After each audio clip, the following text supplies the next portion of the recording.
आज के हमारे इस विश्लेषण में हम एक ऐसे विषय पर चर्चा करने वाले हैं जो सच में दिमाग घुमा देने वाला है।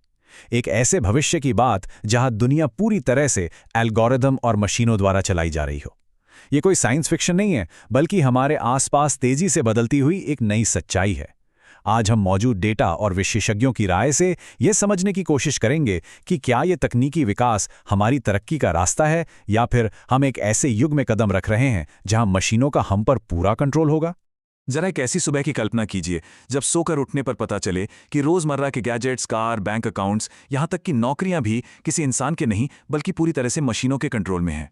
और सोचिए क्या होगा अगर ये मशीनें अचानक से ये तय कर लें कि अब उन्हें इंसानों की कोई आवश्यकता ही नहीं है। क्या वो डरावना देना भी बहुत दूर है, या सच तो ये है कि इस तकनीक ने हमारी जिंदगी को अभी से कंट्रोल करना शुरू कर दिया है। ये एक ऐसा सवाल है जो हमें इस तकनीक की बिल्कुल गहराई तक ले जाता है। तो सबसे पहले बात करते हैं खंड 1 की, एआई की असलियत। हम अक्सर सुनते हैं ना, आर्टिफिशियल इंटेलिजेंस यानी एआई।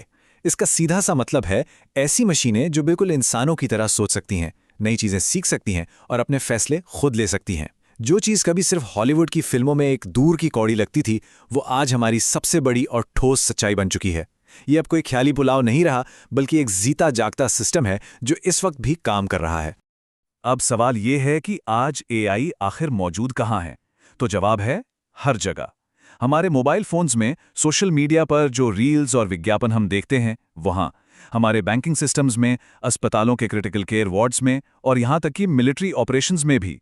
सोशल मीडिया पर क्या देखना है या इंटरनेट पर कौन सा ऐड सामने आएगा, ये सब महज कोई इत्तेफाक नहीं है। ये सब एआई बैकग्राउंड में बैठकर तय कर रहा है। ये तकनीक एक अदृश्य हाथ की तरह हमारे अनुभवों को लगातार कंट्रोल कर रही है। अब आते हैं खंड 2 पर, इसका तीव्र विकास और प्रभाव। दुनिया की जो सबसे बड़ी बड़ी टेक कंपनियां हैं ना, वो इस तकनीक में अरबों डॉलर्स का निवेश कर रही हैं, और इसके विकास की स्पीड वो सचमुच चौंका देने वाली है। शुरुआत में ये सिर्फ हमारे सवालों के लिखित जवाब देने तक सीमित था, लेकिन हैरानी की बात देखिए, महज कुछ ही महीनों के भीतर इसने पूरी तरह से नई और बिल्कुल असली लगने वाली फोटो और वीडियो बनाना शुरू कर दिया।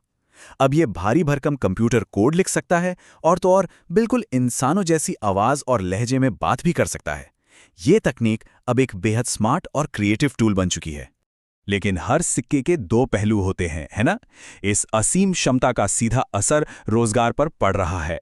एक तरफ हमारी पारंपरिक मानवीय भूमिकाएं हैं, जैसे कार चलाने वाले ड्राइवर्स, कस्टमर सपोर्ट, डिजाइनर्स और ऑफिस कर्मचारी।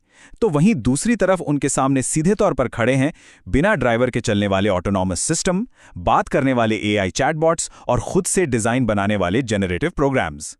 इस तकनीकी छलांग की वजह से अगर हम निष्पक्ष होकर देखें तो कई इंडस्ट्रीज में लाखों नौकरियों के खत्म होने का एक बहुत ही वास्तविक खतरा पैदा हो गया है, जिसे नजरअंदाज नहीं किया जा सकता। आगे बढ़ते हैं खंड 3 की ओर, भविष्य के संभावित खतरे। जरा सोचिए, अगर ये बेहद शक्तिशाली तकनीक गलत हाथों में चली जाए या इसे बिना किसी मानवीय निगरानी के अपने हाल पर छोड़ दिया जाए, तो क्या होगा? इसके नतीजे अभूतपूर्व रूप से खतरनाक हो सकते हैं।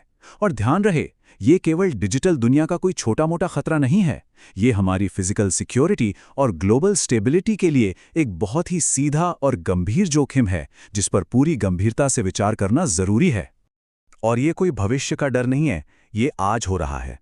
आज कई देशों में ऐसे अत्याधुनिक फेशियल रिकग्निशन और सर्वेलियंस सिस्टम्स इस्तेमाल हो रहे हैं, जो भीड़ में भी चेहरों को पहचान कर इंसानी गतिविधियों की लगातार ट्रैकिंग कर रहे हैं। इससे भी ज्यादा डराने वाली बात युद्ध में इसका इस्तेमाल है। आज ऐसे ऑटोनॉमस सैन्य ड्रोन बन चुके हैं जो बिना किसी इंसान के अंतिम आदेश के खुद ही अपने टारगेट का चुनाव कर सकते हैं। ये एक बहुत ही कड़वी सच्चाई है कि आज मशीनें जीवन और निजता से जुड़े इतने बड़े फैसले ले रही हैं। चलिए अब देखते हैं खंड 4, टेक विशेषज्ञों की चेतावनियां। इस तरह की तकनीक को देखकर डर लगना बिल्कुल स्वाभाविक है, और ये डर सिर्फ हमारा नहीं है, बल्कि दुनिया के सबसे बड़े टेक लीडर्स और वैज्ञानिकों का भी है। उनका बिल्कुल स्पष्ट मानना है कि अगर एआई इंसानों से ज्यादा बुद्धिमान हो गया तो उसे नियंत्रित करना असंभव हो सकता है। मतलब एक ऐसा सुपर इंटेलिजेंट सिस्टम जो एक लिमिट क्रॉस कर जाए और फिर उसे बनाने वाले ही उसे कंट्रोल ना कर पाएं। और पता है, उस कंट्रोल के खोने का सबसे बड़ा कारण क्या है? वो है दोनों के बीच का एक बुनियादी अंतर। इंसानियत हमेशा भावनाओं, दया, डर और एक नैतिक समझ से चलती है। हम इंसान कोई भी कठोर कदम उठाने से पहले कई बार सोचते हैं, लेकिन एक मशीन, वो पूरी तरह से पूर्ण और ठंडे तर्क पर काम करती है। उसके लिए सिर्फ डेटा और रिजल्ट मायने रखते हैं। सहानुभूति यानी एम्पैथी की ये जो कमी है ना, यही एक अनियंत्रित एआई को इतना ज्यादा खतरनाक बनाती है। तो अब हम पहुंचते हैं अपने अंतिम हिस्से खंड 5 पर, भविष्य का चुनाव। इन सभी गंभीर खतरों के बावजूद हमें एक बैलेंस बनाकर चलना होगा और इसके दूसरे पहलू को भी तटस्थता से देखना होगा। हमें यह मानना पड़ेगा कि मेडिकल और साइंस के क्षेत्र में ये तकनीक एक बहुत बड़ी ताकत भी है। ये उन जटिल बीमारियों का इलाज खोजने में मदद कर सकती है जो आज लाइलाज मानी जाती हैं। ये नई वैज्ञानिक खोजों की रफ्तार को कई गुना बढ़ा सकती है और हमारी रोजमर्रा की जिंदगी को पहले से कहीं ज्यादा आसान बना सकती है। ये वाकई में एक कमाल का टूल है। तो इन सारे तथ्यों और तर्कों को समझने के बाद एक अंतिम और सबसे बड़ा सवाल हमारे सामने खड़ा होता है। असली मुद्दा ये नहीं है कि तकनीक विकसित होगी या नहीं।